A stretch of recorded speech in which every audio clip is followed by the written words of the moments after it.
Dear crew, today I am going to show you a full class from the assembly course. So, without further ado, here is a full class from the Steamboat assembly course.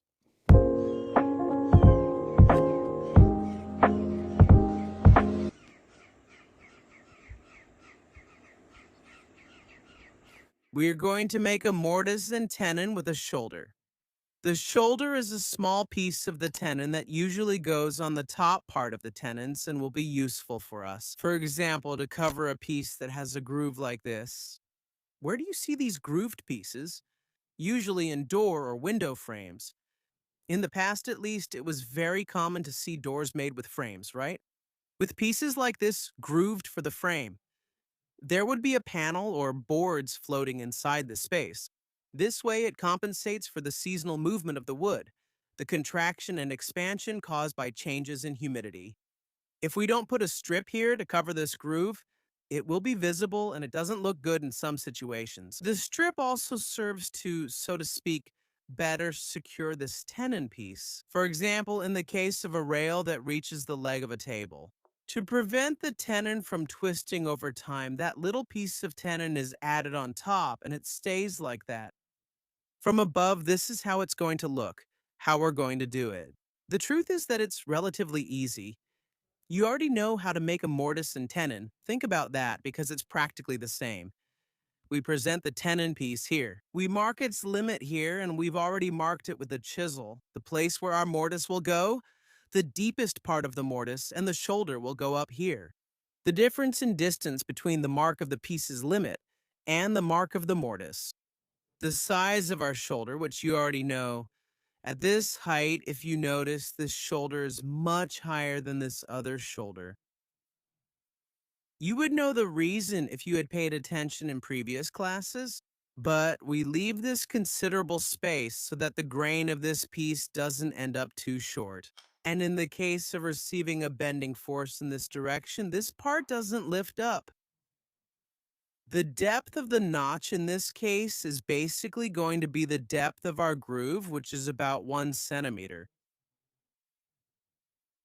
So the only thing we're going to mill is this part since the groove is already made and that's where our notch will go. The tenon, as you can see, is almost cut. We just need to cut the shoulder here, the shoulder that will go at the bottom, and the notch that will go somewhere around here. But first we're going to mill the mortise, and based on those final dimensions, we can make our tenon. It's always easier to modify the size of the tenon than the size of the mortise. First, I put it in position by resting this part of the guide against this face. And once it's in position, without letting the bit go into the groove, but just above it, I turn on the machine and carefully lower it as vertically as possible. It's normal for the walls to get a little marked. Don't worry, don't get obsessed with that. The idea is to do it as centered as possible. But if you get a little stain here with the bit, or if the bit bites into the walls of the box, don't worry, it's not that serious.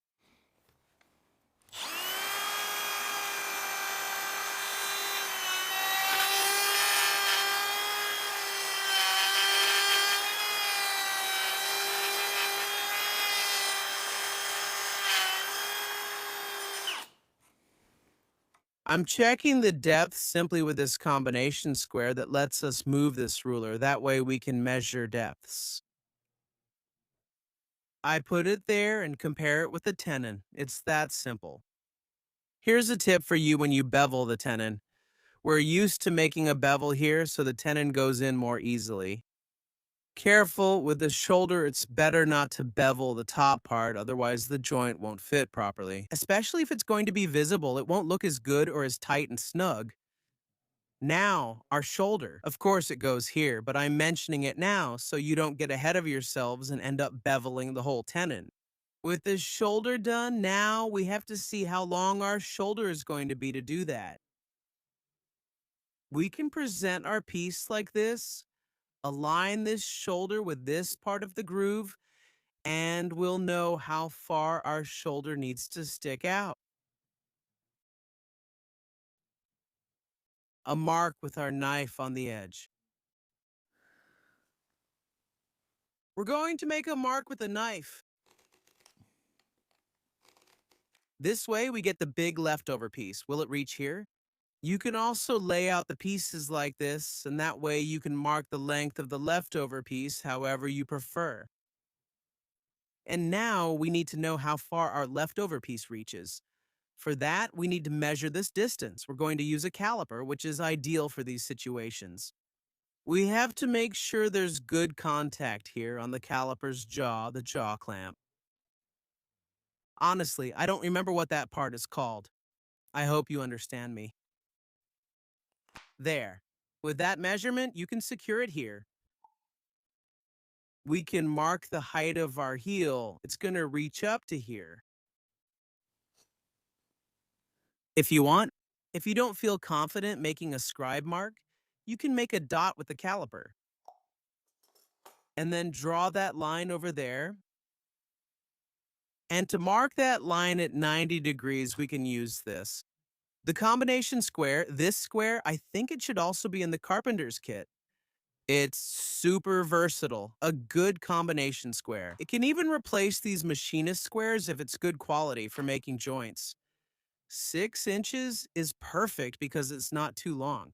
The only problem that some of these squares have is that they have moving parts, and that's a weak point because where there are moving parts, there can be a lack of squareness. So with the combination square, we can make these 90-degree marks in tight spaces. There you go.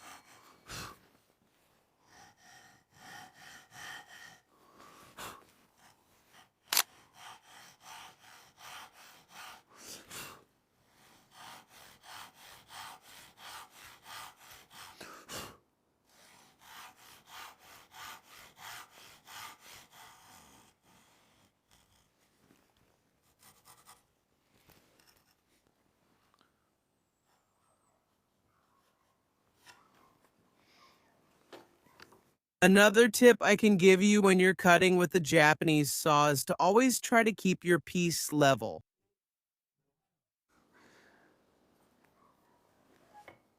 Why? Because that way you'll get used to always cutting at the same angle, and you'll develop muscle memory. If we have the piece facing one way or the other, we'll always have to be adjusting the cutting angle. On the other hand, if we have it perfectly vertical, we'll remember how to cut vertically or straight down.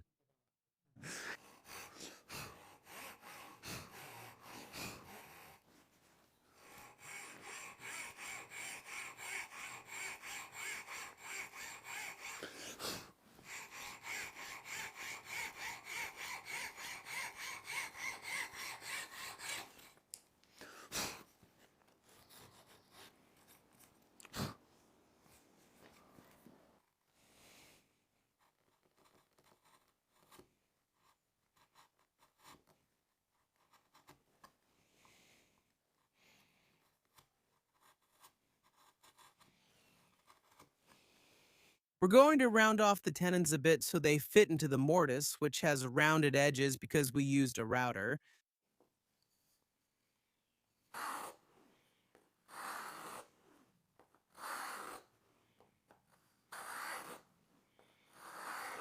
You can rest the rasp against the shoulder, but be careful not to hold it at this angle. If not, the edges of the shoulder will get marked here and that'll look bad. If you dare to rest the rasp here on the shoulder, you have to be exactly at 90 degrees. Not like this, nor like that. Otherwise, you'll mark that part.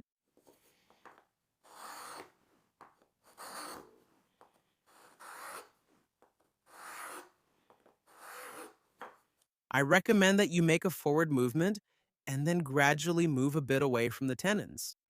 Like this.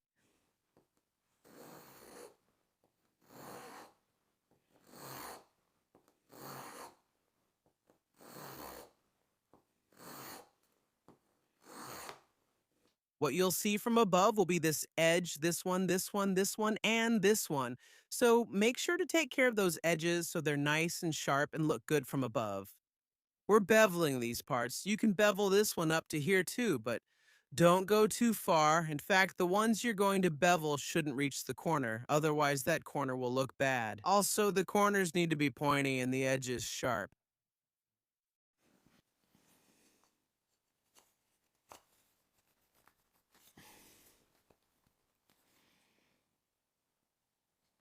Here we have a little bit of space.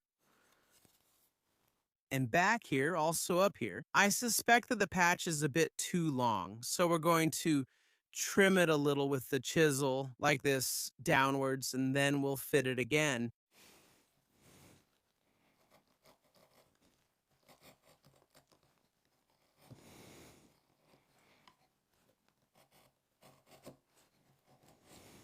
Because of being ambitious or a perfectionist, sometimes you cut off too much.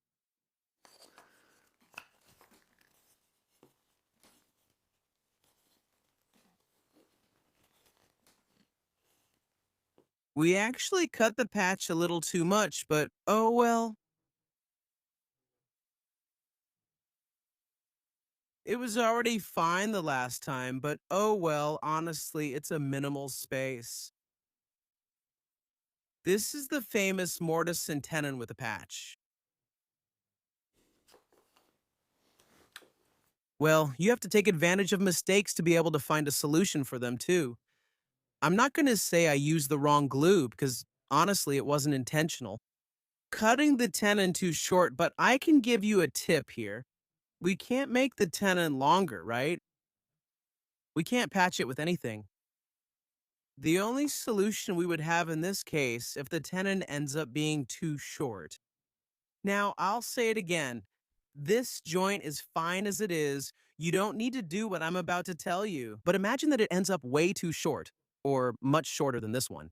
Or if you're perfectionist and that small gap bothers you, even though you could cover it with sawdust, you have to cut these shoulders again.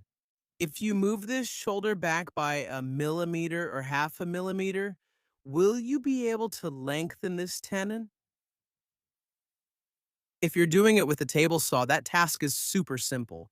If you're doing it by hand, it's a bit more cumbersome since you have to use the chisel around all the shoulders and it has to come out perfectly straight. So, would it be justified if we're working with hand tools? In my opinion, not with a table saw. Yes, it doesn't cost anything. It takes you 10 seconds to do it, then a little sanding without modifying the tenon. It improved a lot. There's still that tiny bit of ambition. Let's call it that. I hope it looks much cleaner. Mortise and tenon with a shoulder. Sending you a hug. Take care, and I'll see you soon in the next video. Bye bye.